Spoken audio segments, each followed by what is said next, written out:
Bismillahirrahmanirrahim. Assalamualaikum warahmatullahi wabarakatuh. Berjumpa kembali di pembelajaran tematik. Hari ini anak-anak kelas 4 akan belajar tema 8, daerah tempat tinggalku. Subtema 1, lingkungan tempat tinggalku, pembelajaran 6. Apakah anak-anak sudah siap? Bagus. Anak-anak yang hebat selalu siap untuk belajar. Setelah mengikuti pembelajaran ini, diharapkan anak-anak dapat 1. Mengetahui tanda tempo dan tinggi rendah nada. 2. Menyanyikan lagu dengan memperhatikan tempo dan tinggi rendah nada. 3. Mencermati tokoh-tokoh yang terdapat pada teks fiksi. 4. Menyampaikan hasil identifikasi tokoh-tokoh yang terdapat pada teks fiksi secara lisan, tulis, dan visual.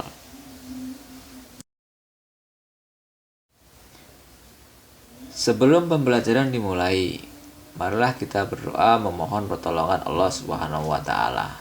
Berdoalah dengan sikap yang baik. Gambar ini menunjukkan sikap berdoa yang baik, yaitu mengangkat kedua tangan, menundukkan kepala, berdoa dengan khusyuk.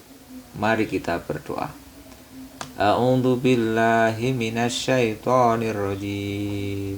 Bismillahirrahmanirrahim. Raditu billahi rabba wa bil islami dina wa bi Muhammadin nabiyya wa rasula. Rabbi zidni ilma warzuqni fahma. Amin. Artinya, kami ridha bahwa Allah Subhanahu wa Ta'ala sebagai Tuhanku, Islam sebagai agamaku, serta Nabi Muhammad sebagai Nabi dan Rasul. Ya Allah, tambahkanlah terhadapku ilmu, serta berikanlah aku pengertian yang baik. Iya, semoga doa kita dikabulkan Allah Subhanahu wa Ta'ala. Amin. Setelah berdoa, mari kita berdiri tegak untuk memberi penghormatan kepada bendera merah putih. Berdirilah dengan sikap sempurna. Rapatkan tumitmu, kedua tangan lurus di samping badan, menggenggam. Ayo semuanya berdiri. Semuanya siap?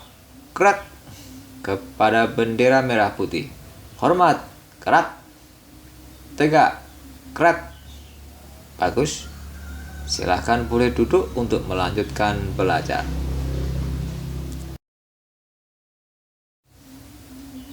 Setelah memberi penghormatan kepada bendera merah putih, marilah kita menyanyikan lagu nasional yang berjudul Maju Tak Gentar.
Aku tinggal di Jakarta.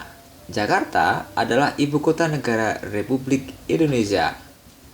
Apa kamu tahu cerita rakyat dan lagu daerah yang berasal dari Jakarta? Ayo cari tahu. Anak-anak, apakah kalian mengenal si Pitung?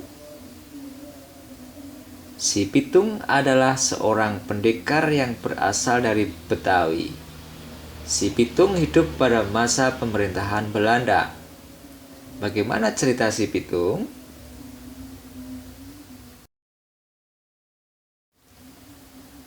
Pada pembelajaran ini, anak-anak akan menyimak cerita rakyat DKI Jakarta yang berjudul Si Pitung.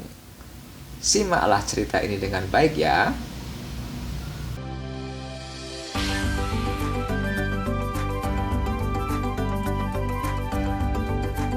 Pada zaman dahulu kala, di daerah yang bernama Rawabelong, terdapat seorang pemuda bernama Pitung. Pitung memiliki guru mengaji yang bernama Haji Naipin. Selain mengaji, Pitung juga belajar ilmu silat. Tiap pagi, Pitung dan Haji Naipin berlatih silat di lapangan yang letaknya tidak jauh dari rumah Haji Naipin. Hingga suatu hari saat mereka sedang berlatih, tiba-tiba terdengar suara tembakan yang cukup keras. Pitung pun menghentikan latihannya pagi itu dan segera mencari tahu dari mana asal suara tembakan tersebut. Ketika ia sudah menemukan asal suara tersebut, ia pun mengintip di belakang semak-semak untuk mencari tahu apa yang terjadi.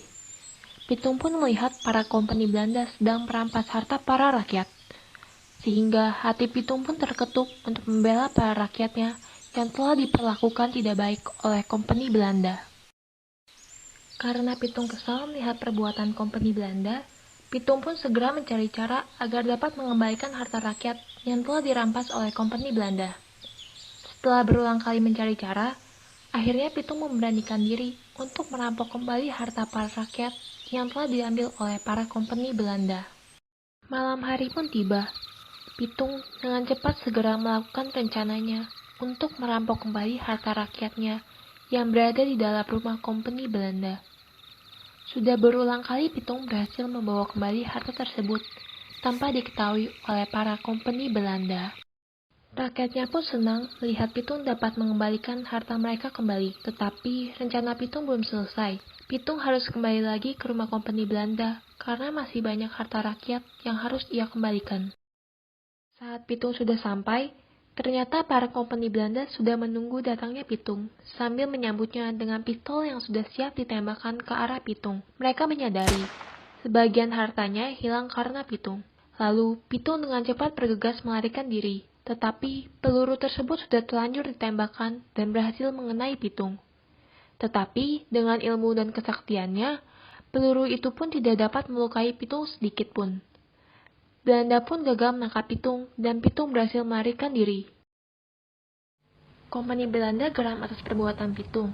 Selain itu, para kompeni Belanda juga mencurigai bahwa Pitung memiliki sebuah kekuatan, sehingga mereka memutuskan untuk mencari keberadaan Pitung dengan mengedarkan selembaran pencarian orang di sekitar daerah Rawabelong. Pada malam harinya, Pitung pun kembali menjalankan aksinya. Meskipun ia sudah menjadi daftar pencarian orang oleh para kompeni Belanda, ia tetap berani mengambil resiko agar rakyatnya tidak menderita. Berkat keahliannya, pada malam ini Pitung berhasil lolos dan tidak tertangkap oleh kompeni Belanda. Sementara itu, para kompeni Belanda terus mencari cara agar dapat membunuh Pitung. Setelah berpikir dalam waktu yang cukup lama, akhirnya kompeni Belanda memutuskan untuk menghampiri orang terdekat Pitung, yaitu Haji Naipin, dengan harapan mereka dapat menemukan jawaban untuk mengalahkan Pitung. Keesokan harinya, para kompeni Belanda pun menghampiri Haji Naipin. Haji Naipin yang sedang berlatih silat pun terkejut melihat kedatangan para kompeni Belanda dan berniat untuk melarikan diri. Tetapi salah satu kompeni Belanda menembakkan pistolnya ke atas dan membuat Haji Naipin tidak dapat melarikan diri. Kompeni Belanda pun langsung menanyakan cara untuk mengalahkan Pitung. Haji Naipin pun tidak menjawab dan hal itu membuat kompeni Belanda mendesak Haji Naipin. Sehingga pada akhirnya Haji Naipin pun memberitahu kelemahan yang dimiliki Pitung adalah telur busuk. Para kompeni Belanda pun segera mencari Pitung. Di tengah pencariannya, mereka pun bertemu dengan Pitung. Pitung tidak tahu bahwa Haji Naipin telah memberitahu kepada para kompeni Belanda kelemahan yang dimilikinya, sehingga Pitung pun berani melawan para kompeni Belanda. Saat pitung berjalan maju dan ingin melawan, para kompeni Belanda langsung melempari pitung dengan telur busuk, dan hal itu membuat pitung terkejut dan kehilangan kesaktiannya. Kompeni Belanda pun segera menembak pitung, dan akhirnya pitung pun dapat dikalahkan.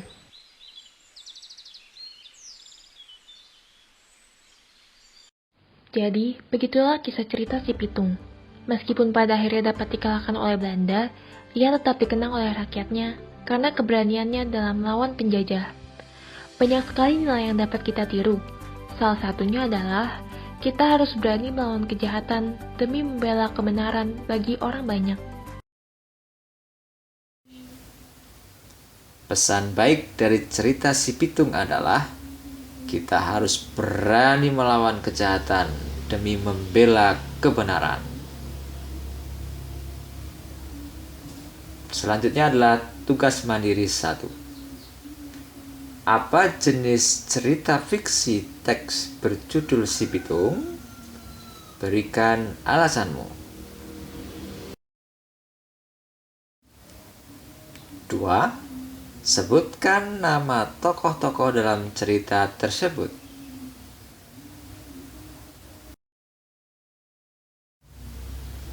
3.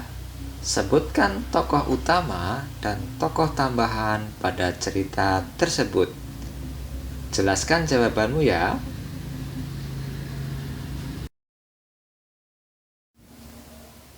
4. Sebutkan tokoh protagonis dan tokoh antagonis pada cerita tersebut. Jelaskan.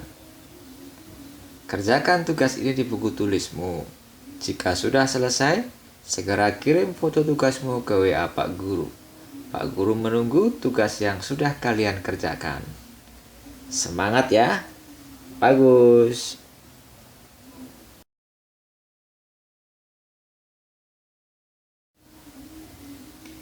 Ini adalah lagu daerah dari DKI Jakarta yang berjudul Kicir-Kicir. Tempo lagu ini adalah 104, dinyanyikan agak cepat. Apakah kalian masih ingat tentang tanda tempo?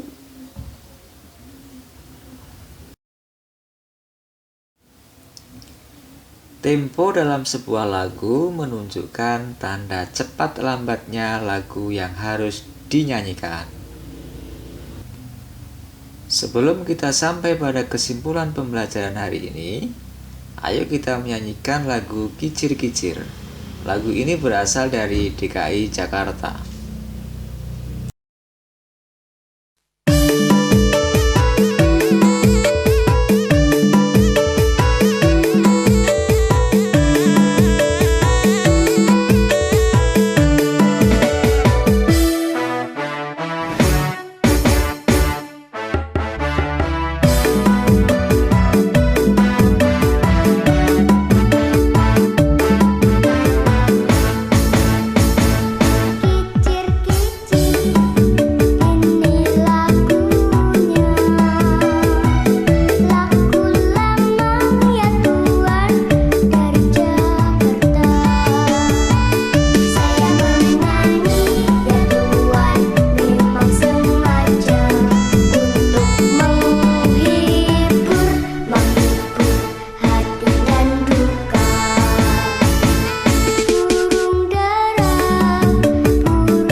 Alhamdulillahirabbil alamin. Anak-anak, marilah kita selalu bersyukur kepada Allah Subhanahu wa taala karena hari ini kalian sudah dapat mengikuti pembelajaran dengan baik.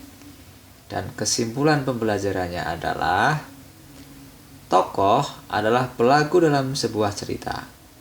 Tokoh cerita fiksi dibedakan menjadi dua, yaitu tokoh utama dan tokoh tambahan. Tokoh utama adalah tokoh yang memiliki peran penting dalam cerita, ditampilkan terus-menerus dan mendominasi cerita. Tokoh tambahan adalah tokoh yang dimunculkan sekali atau beberapa kali dalam cerita. Tokoh ini biasanya untuk menghidupkan cerita atau sekedar pemanis cerita. Tokoh terdiri dari 3 macam, yaitu protagonis, antagonis, dan tritagonis. Tempo adalah cepat lambatnya lagu dinyanyikan. Tempo dibedakan menjadi 3 macam, yaitu tempo cepat, tempo sedang, dan tempo lambat. Semakin ke kanan, nada semakin tinggi. Sebaliknya, semakin ke kiri, nada semakin rendah. Nada bertitik di bawah berarti nada rendah. Nada tidak bertitik berarti nada sedang, dan nada bertitik di atas berarti nada tinggi. Sekian dulu pembelajaran kita hari ini. Sampai berjumpa di pembelajaran selanjutnya. Tetap semangat, tetap belajar, dan tetap ikuti protokol kesehatan. Memakai masker, rajin mencuci tangan dengan sabun, dan menjaga jarak aman 1,5 meter. Wassalamualaikum warahmatullahi wabarakatuh.